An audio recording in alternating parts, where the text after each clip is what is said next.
Billahi assalamualaikum warahmatullahi wabarakatuh. Alhamdulillahi ahad al-wahidis samad. Usalli wa usallimu ala man fis samai ismuhu Ahmad, wa usalli wa usallimu ala man fil ardi ismuhu Muhammad, imtisalan ala haddi qawli. A'udzu billahi minasy syaithanir rajim. Bismillahirrahmanirrahim. Qul huwallahu ahad.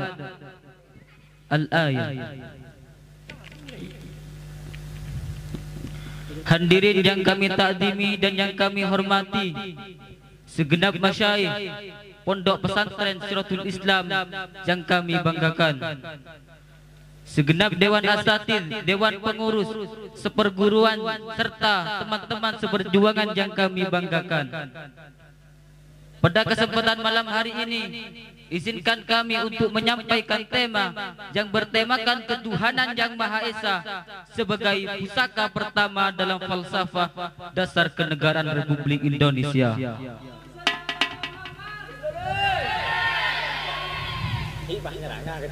Hadirin yang dirahmati oleh Allah Subhanahu wa taala, berbicara tentang ketuhanan yang Maha Esa, tentunya kita harus mengenal siapa orang yang membawa ajaran tersebut kepada kita semua. Beliau adalah Nabiyuna, Nabiyul Mustafa, Nabiyul Murtada Muhammad sallallahu alaihi wasallam. Beliau adalah Nabi Muhammad sallallahu alaihi wasallam. Abang Sufyan mau nanya nih ceritanya. Kenal tidak dengan Nabi Muhammad? Kenal kagak sama Nabi Muhammad? Kenal tidak sama Nabi Muhammad? Beliau adalah orang yang membawa ajaran tersebut kepada kita semua. Dalam tataran sejarah, berabad-abad silam beliau dilahirkan di kota Mekah. Di tengah masyarakat jahiliyah, beliau mengemban amanah ilahiyah untuk menyampaikan ajaran tauhidiyah. Maka tak heran hadirin, negeri Indonesia, negeri kemerdekaan, marilah kita membaca salawat kepada Nabi Muhammad sallallahu alaihi wasallam.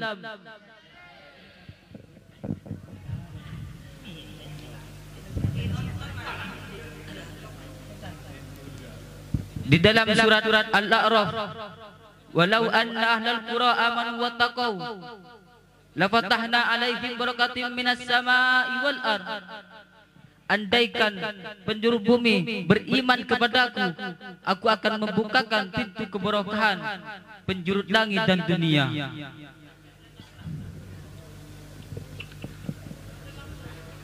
Surat Al-Ikhlas mempunyai banyak nama. Nama An-Najah, An-Najah yang artinya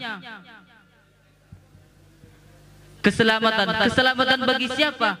Ulama mengatakan walau An-Najah liman qaraha. Liman qaraha bagi orang-orang yang mau membacanya. Bersyukur kita sering membaca salawat kepada Rasulullah sallallahu alaihi wasallam. Itu bagi orang-orang yang mau membacanya. Bagaimana dengan orang-orang yang mau mengamalkannya? Luar biasa. Maka tak heran dalam surat Al-A'raf, walau anna ahlul qura amanu wattaqau lafatahna alaihim barakatim minas samai wal ard.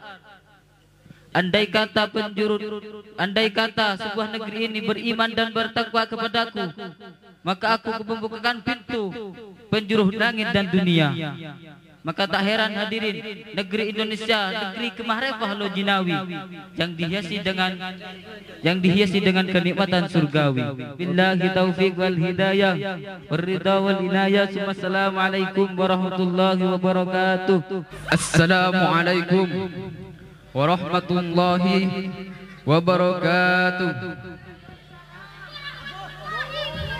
Ahmaduka Allahumma ala ni'matika wa alaika wa usalli wa usallimu khatimi anbiya'ika wa ala alihi wa ashabihi wa tabi'ina ila yaumil liqa'ika amma ba'du. yang saya cintai, para alim, para ulama, para habaib, para kiai, para tokoh masyarakat, wabil khusus Kiai Taifur bin Kiai Khulli yang sangat kami harap barokahnya dan sangat kami ta'zimi. Tidak lupa pula kepada semua santri yang hadir pada malam hari ini, mudah-mudahan dimuliakan oleh Allah Subhanahu wa taala. Amin amin ya rabbal alamin. Pertama-tama kita panjatkan puji syukur kehadirat Allah Subhanahu wa taala, yang mana Allah memberikan limpahan nikmat kepada kita semua, salah satunya nikmat sehat dan nikmat sempat. Saudara-saudara, kita seandainya tidak sehat, tidak sempat, maka kita tidak akan bisa hadir di tempat majelis ilmu ini. Kita bersyukur oleh Allah diberikan nikmat sehat dan nikmat sempat. Banyak di luar sana hadirin mempunyai nikmat sehat, mempunyai nikmat sempat, tapi karena mereka tidak diundang oleh Allah Subhanahu wa taala, mereka semua tidak bisa hadir di tempat majelis ini. Contohnya seperti orang pernikahan. Di pernikahan itu yang hadir hanya orang-orang yang diundang oleh majikannya.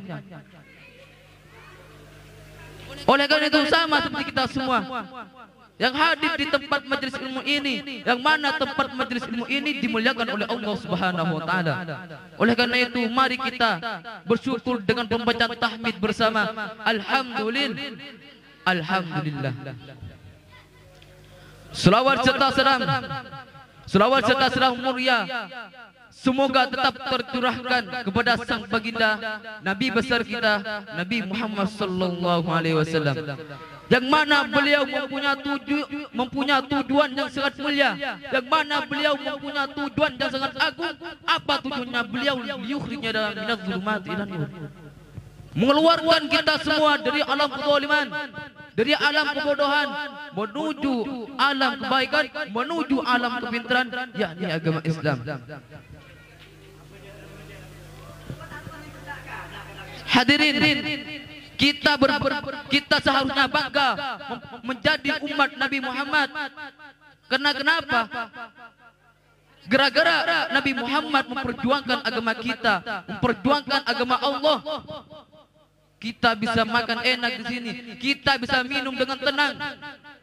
Oleh karena itu kita jangan sampai lupa membaca selawat kepada sang baginda Nabi besar kita, Nabi Muhammad sallallahu alaihi wasallam.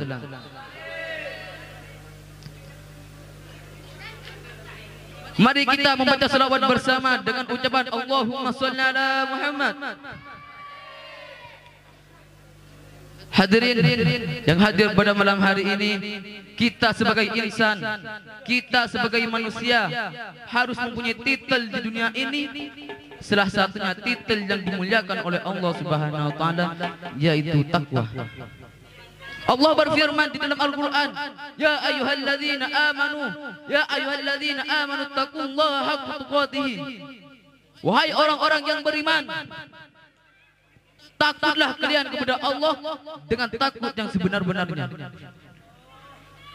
Kita diperintahkan oleh Allah Subhanahu wa taala untuk takwa kepada Allah. Apa hakikatnya takwa? Yaitu imtisalu awamirillah wa ijtinabun nawahi. Melakukan perkara yang diperintah oleh Allah dan menjauhi perkara yang dilarang oleh Allah. Itu baru dinamakan takwa, hadirin. Jika ada orang berkata saya takwa kepada Allah, tapi orang itu tetap melakukan kemaksiatan, mereka tetap ingkar kepada Allah, maka itu bukan dinamakan takwa, hadirin. Di mana tempatnya takwa? Takwa tempatnya ada di qalbu, ada di hati kita takwa.